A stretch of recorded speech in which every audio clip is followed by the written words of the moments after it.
તો ગાંધીનગરના મેયર મીરા પટેલે પણ કરી વાર્તાઓ। ગાંધીનગરમાં પરિસ્થિતિ કંટ્રોલમાં હોવાની વાર્તા। મીરા પટેલને કોંગ્રેસે ગણાવી પાખંડી પાર્ટી। હાલ ગાંધીનગરમાં નવા કોઈ કેસ નથી આવતા તેવો દાવો મેયર મીરા પટેલ કરી રહ્યા છે। ગાંધીનગરના મેયર મીરા પટેલે પણ હવે વાર્તાઓ કરવાનું શરૂ કર્યું છે। કોંગ્રેસ વાળાનું કામ જ એ છે, બધું કંટ્રોલ થઈ ગયું છે, બધા દર્દીઓ બહાર નીકળી ગયા છે। એમાંથી જે લોકો જેને રિપોર્ટ આવવાના બાકી હતા એના જ વધારે રિપોર્ટ આવે છે, બાકી કોઈ વિષય છે જ નહીં। અને કોંગ્રેસ વાળાનું કામ જ એ છે કે જે ભારતીય જનતા પાર્ટી કામ કરતી હોય ને એની પર પાણી ફેરવવાનું આ પાખંડી પાર્ટીનું કામ જ એ છે, બાકી કોઈ વિષય છે જ નહીં।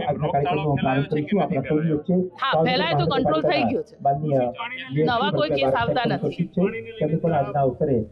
એ કારણ હજુ બહાર આવ્યું નથી।